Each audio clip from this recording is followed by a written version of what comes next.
Hello everybody. Today we are going to start standard 12th oscillation chapter number 5, which is called as a oscillation. In this is the oscillation chapter, in which we will see what are the examples of the oscillations, which is first is swinging of a swing, means the what we say that it is a swinging of a swing, means the swing to one side to another side, means it is a आपण त्याला मराठीत जसं आपण त्याला पाळणा म्हणतो, तो इकडे येतो आणि पुन्हा जातो, असं तो स्विंग होत राहतो.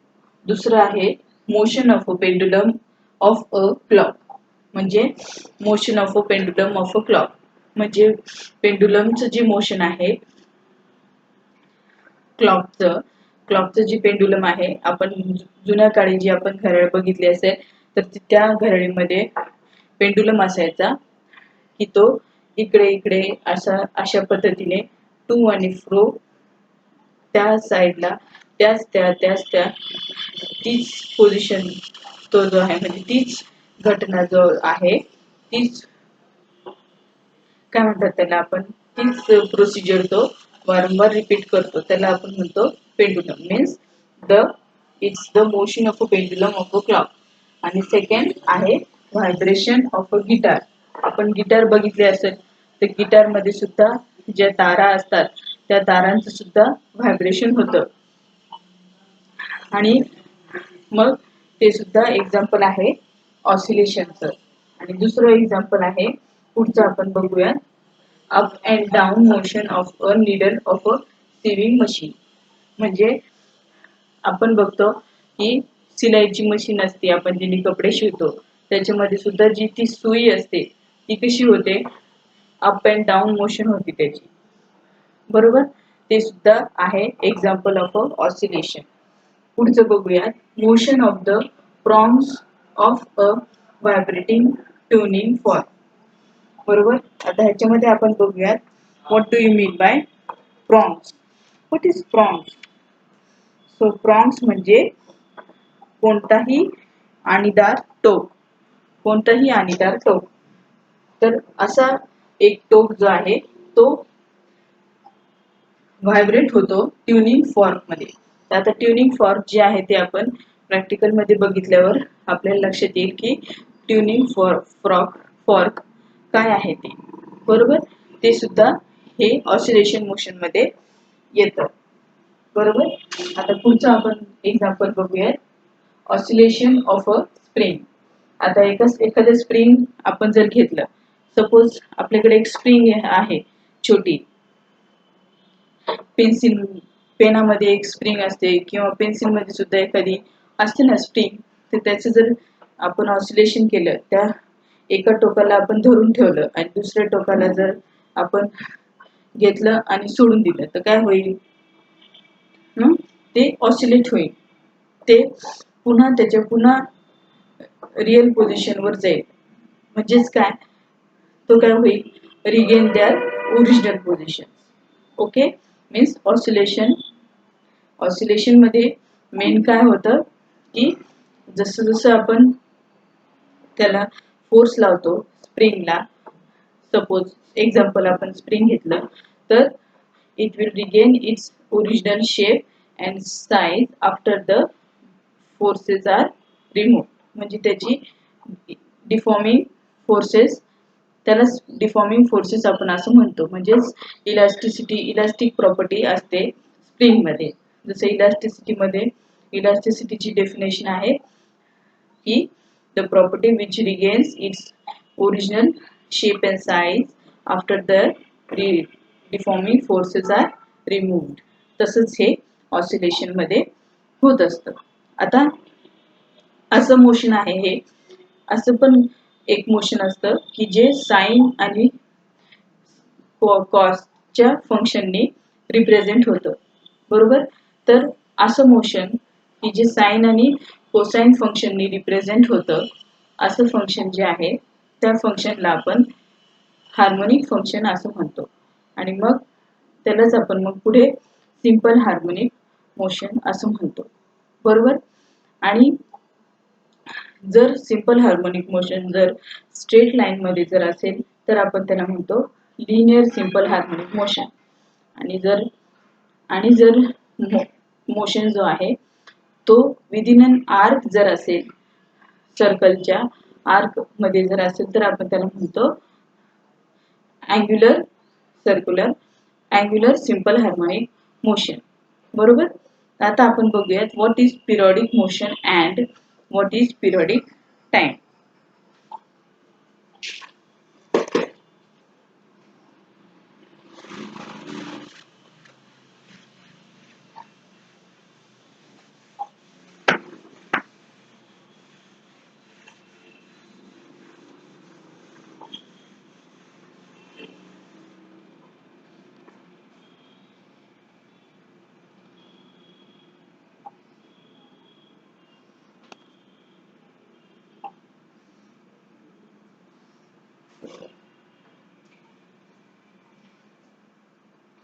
Periodic motion. Periodic motion.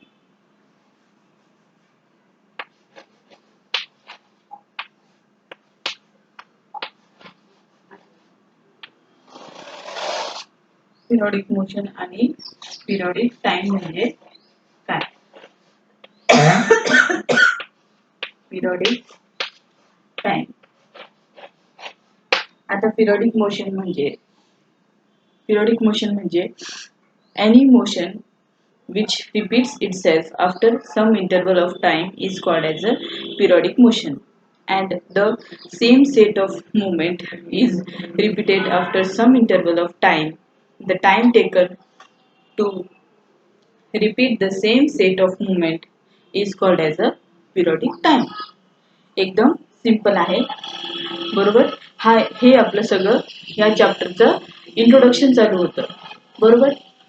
आता आपण असं म्हणू शकतो की every oscillatory motion is a periodic motion, but every periodic motion is need not to be a. आपण आताच बघितलं, इथे आपण बरोबर बघितलं होतं, पण आपण ते एकदम व्यवस्थित डीपली बघितलं नव्हतं, बरोबर. Every oscillatory motion is a periodic motion, but every periodic motion need not to be oscillatory motion. तसं एक्झाम्पल जे आहे सर्क्युलर मोशन. सर्क्युलर मोशन जे आहे ते पिरियडिक मोशन आहे, पण ते ऑक्सिलेटरी आहे का? नाही, ते ऑक्सिलेटरी नाही आहे. जसं आपण सर्क्युलर मोशन मध्ये किंवा रोटेशनल मोशन मध्ये बघितलं तसं, बरोबर. तर आता आपण बघूयात what is linear simple harmonic motion.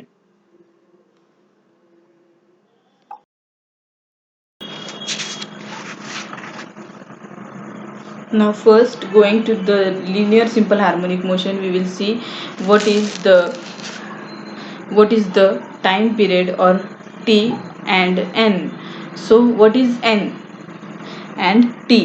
So the smallest interval of time of after which the to and fro motion is repeated is called as a period, and the number of oscillation completed per unit time is called as a frequency, that is denoted by small n.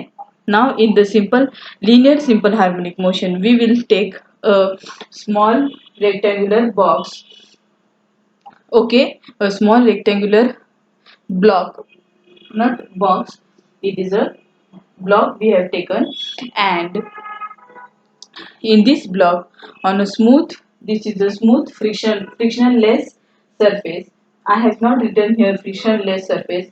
In your textbook there is written as a frictionless surface. So this case is stretched, and this is your mean position. This is the mean position. What happens? Suppose first, after going to all this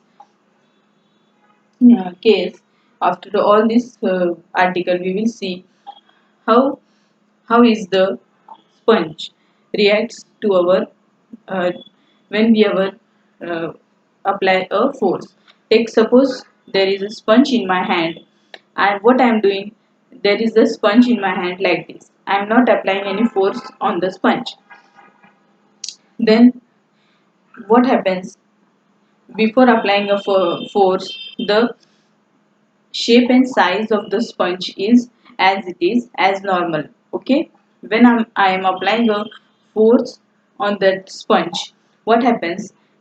The shape and size of the sponge is get changed.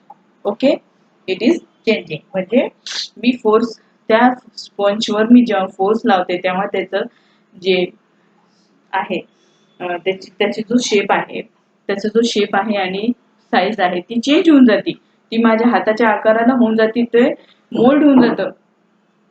पण जसं मी त्याच्यावरचा force लावलेला काढून देते तर काय होतं, पुन्हा तो त्याचे रिगेन करतो त्याची पोझिशन, त्याची शेप आणि साईजवर पुन्हा त्याच्या रिपीट होऊन जातं आणि पुन्हा येऊन जातं त्याच साईजवर. बरोबर? म्हणजे जसं मी फोर्स काढला तेव्हा त्याच्या ओरिजिनल शेप आणि साईजवर तो येतो. म्हणजे रिस्टोरिंग फोर्स वर तो येतो, म्हणजे तो रिस्टोर होतो पुन्हा. बरोबर? असंच आपण स्प्रिंगच्या केसमध्ये इथं बघणार आहोत. तर फर्स्ट केस जी आहे स्ट्रेच्ड आहे. आता ही जी साइड आहे आपली राईट मोस्ट साइड आहे आणि ही जी आहे लेफ्ट मोस्ट साइड आहे. तर आता मी काय केलं, या इथल्या मेन पोझिशन वरून ह्या ब्लॉकला मी इकडे स्ट्रेच केलं. बरोबर? म्हणजे मी ओढलं ह्या ब्लॉकला मी ही जी स्प्रिंग आहे इथे अटॅच केलेली, एक टोक जे आहे ते फिक्स आहे आणि दुसरं टोक जे आहे ते एका ब्लॉकला अटॅच केलेलं आहे आणि मी ह्या ब्लॉकला इकडे ओढलं तर काय होईल, थोड्या वेळानंतर इतकी डिस्प्लेसमेंट होईल एक्स ची आणि पुन्हा तो मेन पोझिशनवर इथे येईल. ओके, आणि रिस्टोरिंग फोर्स कुठे ऍक्ट होईल, ह्या दिशेने. ओके, म्हणून डिस्प्लेसमेंट जे आहे ते ह्या साईडला झालं, इथून इथं मेन पोझिशन होता अगोदर, मी इकडं राईट मोस्ट पोझिशनला त्याचा फोर्स अप्लाय केला आणि ते पुन्हा रिस्टोरिंग फोर्स ऍक्ट होऊन त्याच्यावर पुन्हा तो इक्विलिब्रियम पोझिशनवर आला तर ते ह्या साईडने होईल. म्हणजे रिस्टोरिंग फोर्स जो आहे तो इकडे ऍक्ट होईल. बरोबर? आता तो स्ट्रेच्ड आहे. नेक्स्ट केस मध्ये तो जो ब्लॉक आहे आता इक्विलिब्रियम पोझिशनला आहे आणि रिस्टोरिंग फोर्स एफ जे आहे ते 0 आहे. ओके, आणि मग जेव्हा मी डबल पुन्हा ह्या पोझिशनला, ह्या राईट मोस्ट पोझिशनला मी अप्लाय केला फोर्स तर काय होईल, ते पुन्हा राईट मोस्ट पोझिशनला, इकडे राईट मोस्ट पोझिशनला डिस्प्लेस होईल आणि रिस्टोरिंग फोर्स कुठे राहील मग ह्या केसला. असंच करत करत करत करत करत करत ते चालू राहील. बरोबर? आणि ह्याच केसमध्ये जेव्हा मी ह्या राईट मोस्ट पोझिशनला, ह्या मेन पोझिशन वरून राईट मोस्ट पोझिशनला मी जेव्हा ह्या स्प्रिंगला फोर्स अप्लाय करते तेव्हा माझे ऍक्सेलरेशन जे आहे ते मेन पोझिशन कडे जाण्याचा प्रयत्न करेल. तर ते आपल्याकडे काय आहे formula, F is equal to MA, म्हणजेच A is equal to F/A. आणि हा जो फॉर्म्युला आपला, हे जे आहे आपलं इक्वेशन 1 आहे ते आहे रिस्टोरिंग फोर्सचा. ओके, आणि F जे आहे F is equal to MA आहे. मग A च्या जागी मी F च्या जागी मग मी ही व्हॅल्यू पुट केली तर मग माझ्याकडे काय आलं, मायनस F/, माझ्याकडे काय व्हॅल्यू आली त्याची, मग A is equal to K/X. Sorry, इथे असेल सॉरी K/X जी आहे ती इथे व्हॅल्यू ती असेल. बरोबर? तर आता हे एवढं सगळं लिहिण्याच्या अगोदर, हे डायग्राम काढण्याच्या अगोदर आणि हे इक्वेशन लिहिण्याच्या अगोदर तिथे आपण कोणते कोणते ऑपरेशन करतो आणि आपल्याला तिथं काय काय रिएक्शन मिळतात, त्या अगोदर आपल्याला सायंटिफिक भाषेमध्ये लिनियर सिंपल हार्मोनिक मोशनची डेफिनेशन लिहायची. तर ती कोणची डेफिनेशन आहे? The linear simple harmonic motion is the periodic motion in which the force or acceleration is directed always towards the mean position and its magnitude is proportional to the displacement towards the mean position. He definition लिहायला पाहिजे, बरोबर. मगच आपल्याला हे पूर्ण या आर्टिकलचा फायदा होईल आणि मगच आपल्याला मार्क पडतील, बरोबर. आता आपल्याला हे इथपर्यंत कळलं आणि जर नसेल कळलं तरी पण हे सगळ्यात इझी आर्टिकल आहे. हे 1 मार्क्स किंवा 2 मार्क्स इच तुम्हाला एक्झाम मध्ये विचारलं जाईल आणि जरी नसेल कळलं तर तरी तुम्ही आपण आता एक तुमच्या टेक्स्टबुक मध्ये वाचून घ्या एकदा की फोर्स आणि डिस्प्लेसमेंट ॲक्सेलरेशन हे कधी झिरो होतं, जेव्हा जसं जो ब्लॉक आहे तो मीन पोझिशनच्या जसं ब्लॉक जो आहे मीन पोझिशन कडे जातो तेव्हा स्पीड जी आहे इन्क्रीज होती आणि मीन पोझिशन कडे त्याची जी डिस्प्लेसमेंट आहे, बरोबर.